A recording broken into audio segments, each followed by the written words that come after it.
हमेशा। और एक खूबी इनकी ये है, जब इदारिया लिखने बैठते थे एक मजदूर की तरह, एक कतार की तरह, सीधा बटर पेपर पे दावत कलम लिए और शुरू करते थे भला किसी काट पे।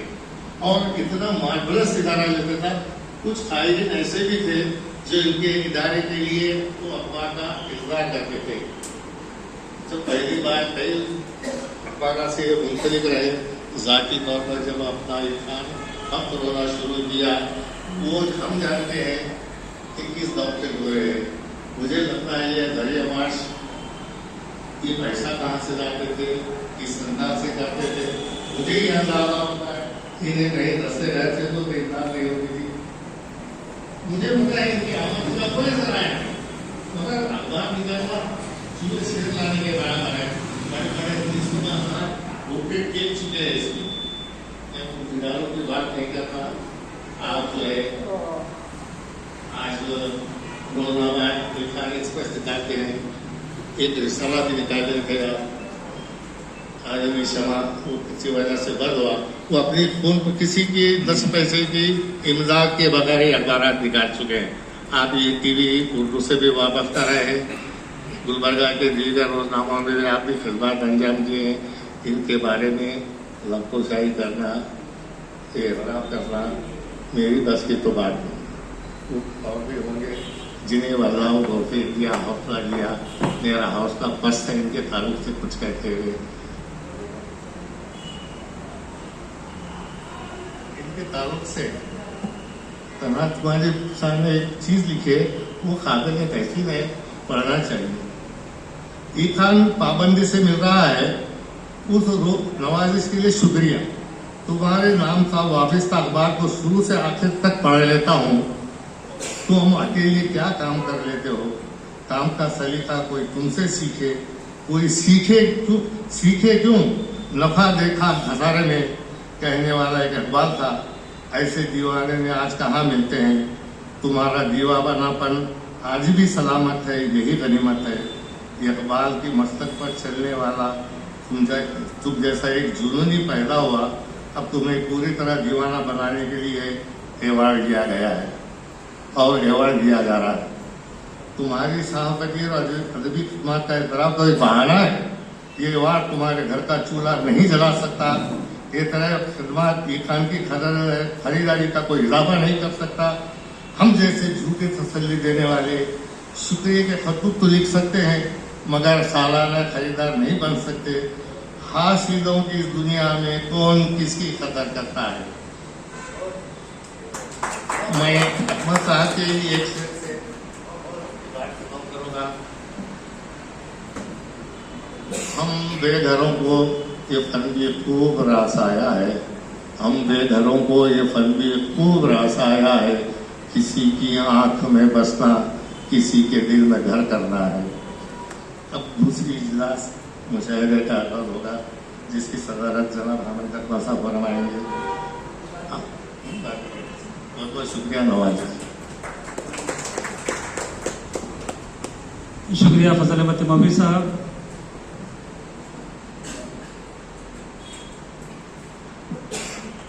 आज के इस जलसे के और एक मेहमान खुसूसी प्रोफेसर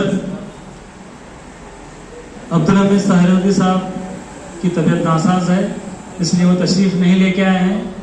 मैं उनकी भरपाई के लिए डॉक्टर गजनफर इकबाल सरवर्दी साहब से गुजारिश करता हूं कि शह नशर पर तशरीफ लाएं। डॉक्टर गजनफर इकबाल साहब।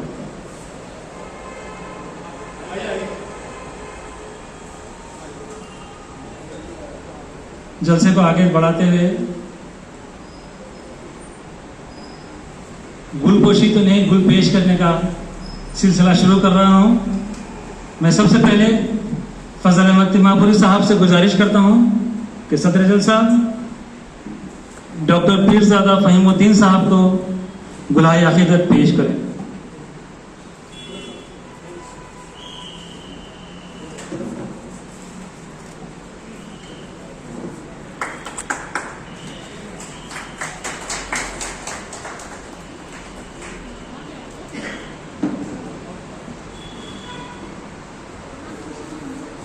अलाउद्दीन मोहम्मद अकबर से गुजारिश करता हूं कि प्रोफेसर अब्दुल हमीद अकबर साहब को बुलाए अकीदत पेश करें।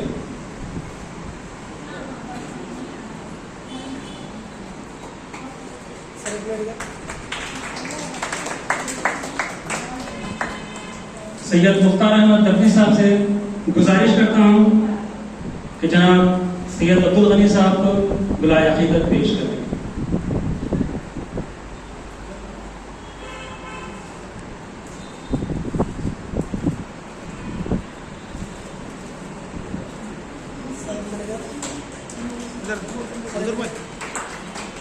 जनाब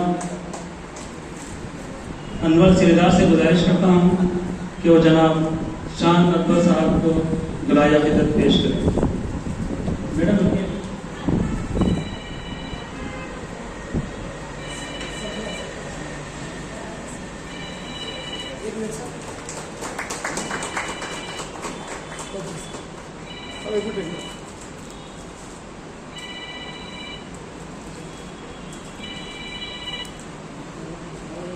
जनाब अयाजुद्दीन पटेल से गुजारिश करता हूँ कि मोहतरमा डॉक्टर परवीन साहबा को बुलाए अकीदत पेश करें। आप भी बैनुनी फाउंडेशन के जिम्मेदार हैं।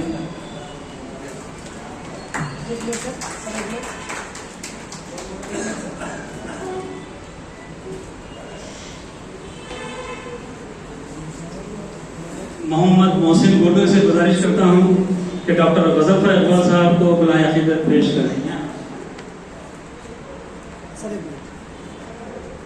एक मिनट सर।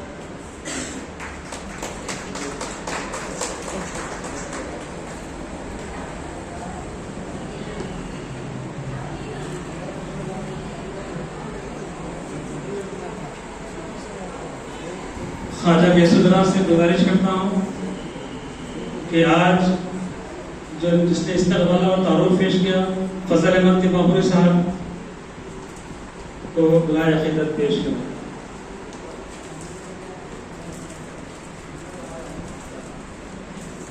एक मिनट सर, एक मिनट देखिए।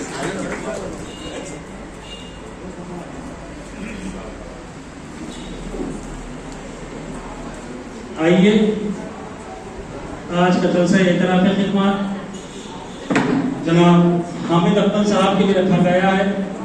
मैं अदबन माफी चाहता हूँ और एक मेरे मेहमान ने खुसूसी का नाम लेना भूल गया।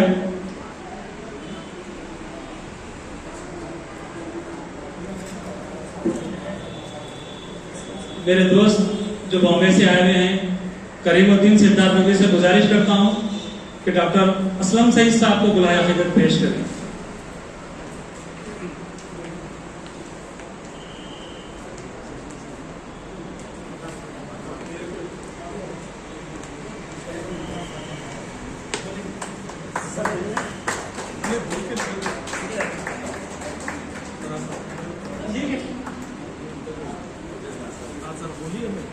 अच्छा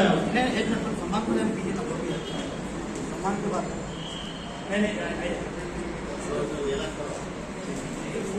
सदर इजलास की तबीयत नासाज है, वो जाना चाह रहे हैं। जाने से पहले कुछ अपना इज़हार ख्याल करना चाह रहे हैं। इस शेर के साथ आपको मदऊ करता हूँ।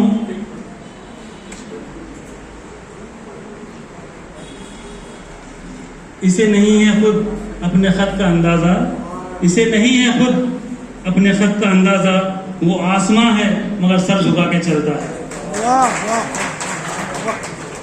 अस्सलाम वालेकुम। शेख नशीर पे मौजूद सारे मोअज़्ज़िज़ हज़रात, मोहतरम हाज़रीन, ये पहला जलसा होगा जिसमें सदर जलसा पहले इज़हार ख्याल कर रहा है। दरअसल मेरी तबीयत बहुत ख़राब है, मुझे मुसलसल वॉमिटिंग हो रही है। सुबह 5 बजे से कैफे शुरू हुई है। वॉमिटिंग हो रही है का मतलब ये कि कोई खुशखबरी नहीं हो सकती यकीनन। तो मुझे बहुत ज़्यादा है। मैं डॉक्टर के पास गया तो डॉक्टर कहा कि शायद सलाइन लगाने की ज़रूरत पड़े आपको, आप घर के बाहर मत जाइए। लेकिन यहाँ पे काजी साहब मेरे अपने हैं, मेरे अपनों का जलसा है, और अकमल साहब मेरे अपने हैं तो उनका जलसा है। तो मैं ठहर भी नहीं पा रहा था, इसके बावजूद मैं हाजिर हुआ हूँ। इस आदमी में एक खूबी है हमारे हामिद अकबर साहब ने कि हमने उर्दू पढ़ाया है। लोग कहते हैं कि उर्दू की खिदमत की है, हमने उर्दू की खिदमत नहीं की है, हमने उसकी सैलरी ली है। हमने कोई उसकी खिदमत नहीं करते हैं, हम तो सैलरी लेते हैं। इसको आप खिदमत नहीं कह सकते। लेकिन ये आदमी वाहिद आदमी है जिसने अपना सब कुछ लगा दिया उर्दू के लिए। रोज अव्वल से, जैसे आपने 30-40 साल पहले उनको देखा था, वही उनकी फाइनेंशियल कंडीशन आज भी। उर्दू का इससे बड़ा खादिम कौन होगा जो उर्दू तो करता है लेकिन उर्दू से कोई फायदा नहीं उठाता। हमने फायदा उठाया है, हमें सैलरी मिलती है, पेंशन मिलती है। ये खिदमत नहीं है। खिदमत तो ये है जो अकमल साहब ने किया है। तो ये मैं,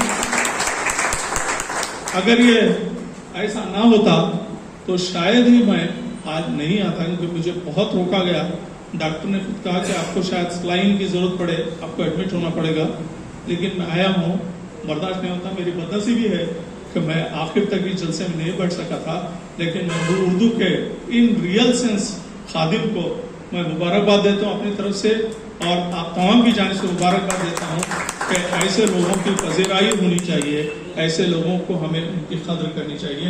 मैं एक बार फिर काजी साहब को, जो हर तरह के जलसे कर, पहली बार इस तरह का जलसा कर रहे हैं, लेकिन बहुत अच्छा जलसा कर रहे हैं। मेरे दोस्त फजल साहब ने मुझे कहा कि आपको आना है। ये मेरी बदनसीबी है कि मैं ज्यादा देर तक नहीं बैठ सकूंगा, इसलिए क्योंकि 5 बजे से मुसलसल कम से कम 12-15 दफा मुझे मीटिंग हो चुकी है। तो वो इस वास्ते बोल रहा हूँ कि कोई उज़र आजकल ऐसा है कि बोलना जरूरी इस वास्ते है कि कोई वजह है, वरना मैं हरगिज नहीं जाता। मैं एक बार फिर काजी साहब को, फजल साहब को और सारे अहबाब को हमारे जो यहाँ पे हाजिर हैं, आप तमाम को मुबारकबाद देता हूँ कि आप एक सही आदमी का एतराफ़ खदमात के लिए आप यहाँ पे आए हैं। मैं दुआ करता हूँ अल्लाह ताला से कि अल्लाह ताला हामिद अकमल की उम्र दराज करे और वो हमेशा रहें। और मैं एक बात यहाँ पे चलते चलते कह दूँ कि इतना बर्जस्ता गुफ्तगू करने वाला आदमी मैंने गुरुद्वारे में नहीं देखा है। एक ऐलान अगर हम अखबार में कर दें, कभी कभी ख्याल आता है कि किसी ने भी हामिद अकमल साहब के बर्जस्ता जुमले सुने हों, वो हमारे पास जमा करा दें, एक अच्छी किताब बन सकती है। डॉक्टर साहब का ही फोन है। डॉक्टर साहब अभी बात करता हूँ, अभी बात करता हूँ। तो वो एक बहुत खूबसूरत किताब हो सकती है जिसमें उनके जुमले, मसलन कि एक दफ़ा रेलवे स्टेशन पे राहिब कुरैशी साहब के साथ हलकट्टा शरीफ हम जा रहे थे, हलकट्टा शरीफ जा रहे थे, तो राहिब कुरैशी साहब की तबीयत बड़ी बेचैन रहती है। वो हमेशा किसी बार है, वो देखो अकमल कहाँ गया भाई, हाँ यहाँ है, वो कहाँ गया।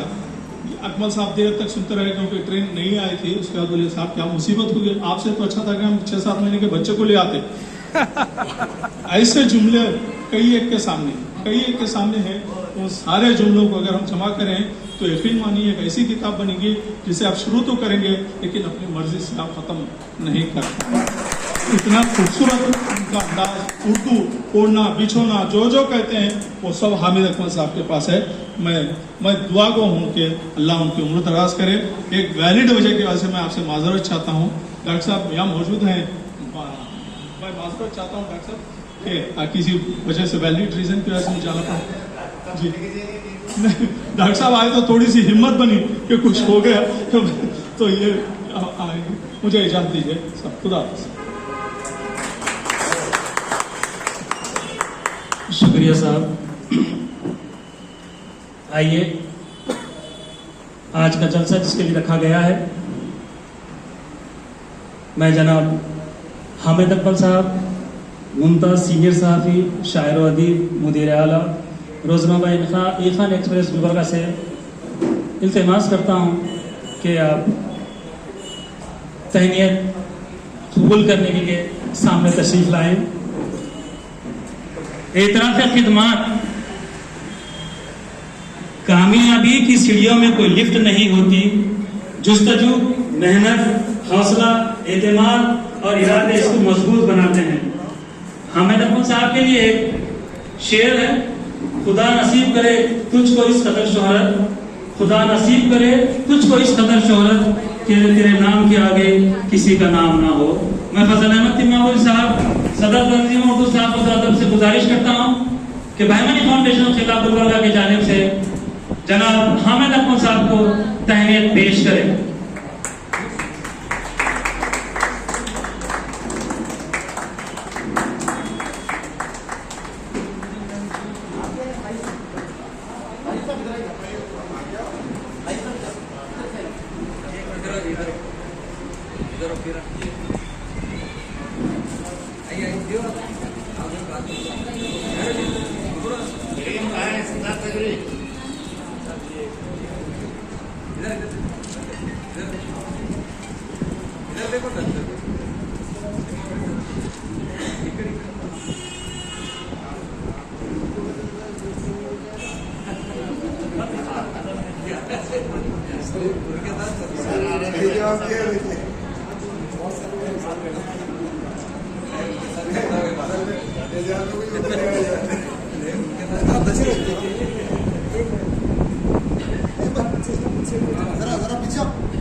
जनाब हामिद अकमल साहब तशरीफ फरमा है। मैं एक एक का नाम ऐलान करूंगा, इंशाल्लाह वो लोग 3 तहनीत पेश करेंगे। मैं सबसे पहले डॉक्टर असलम सईद साहब सीनियर सर्जन से गुजारिश करता हूं कि जनाब हामिद अकमल साहब को तहनीत पेश करें।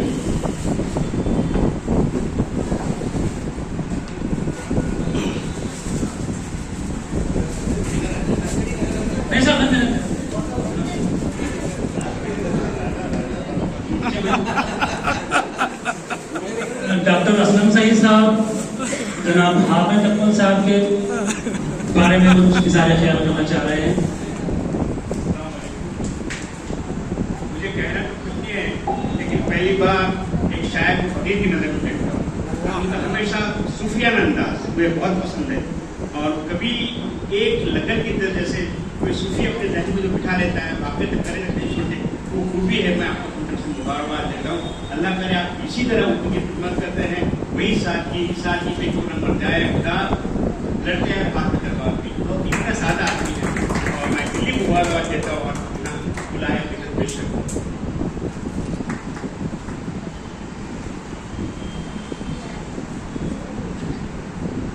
इसके बाद जनाब करीमुद्दीन सिद्धार्थ अली साहब से गुजारिश करता हूँ कि वो जनाब हामिद अकमल साहब को तहनीत पेश करें।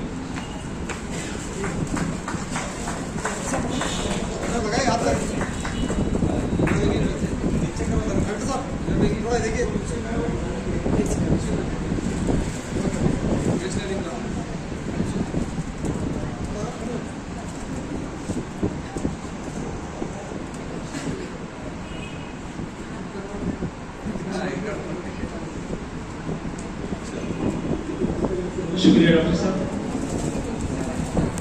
करीमुद्दीन सिद्धार्थ अली जो बॉम्बे से आए हैं वो बुलाया खिदमत पेश कर रहे हैं।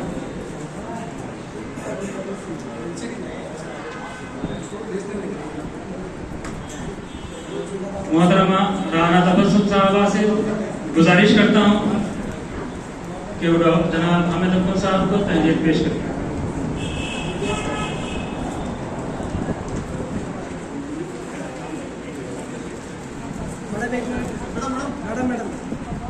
जनाब शकील जहीराबादी साहब से गुजारिश करता हूँ कि जनाब हामिद अकमल साहब को तहनीत पेश करें।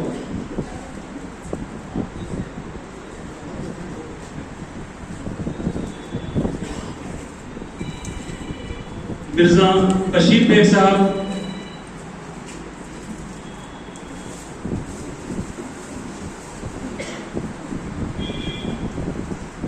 मिर्जा बशीर बेग साहब हामिद अकमल साहब को तहनीत पेश करें। ठीक है।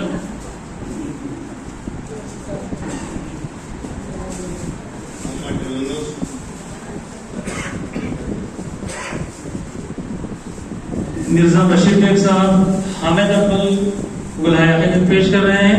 मोहम्मद यूनुस काजी रिजवान रहमान सिद्दीकी को गुलाया अकीदत पेश करेंगे और मोहम्मद इब्राहिम साहब फजल अहमद तिम्मापुरी साहब को गुलाया अकीदत पेश करेंगे।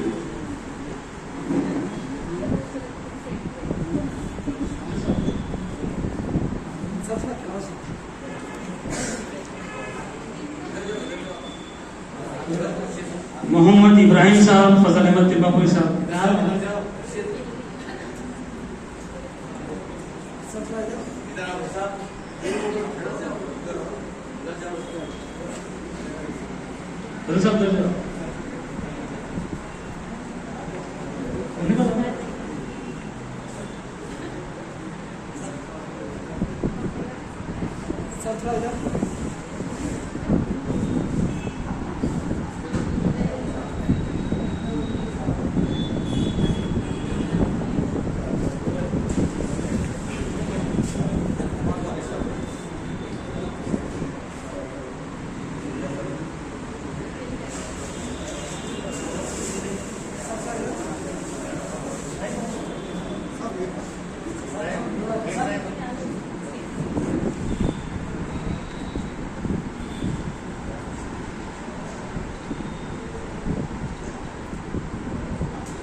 और कोई तहनीत पेश करना चाहते हैं तो कर सकते हैं।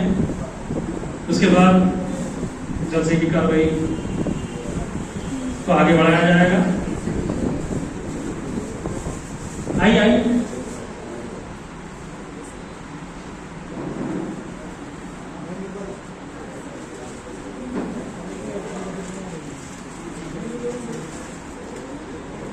बस में एजाज तिम्मापुर ग्रुप की जानिब से जनाब हामिद अब्दुल साहब को तहनीत पेश कर रहे हैं।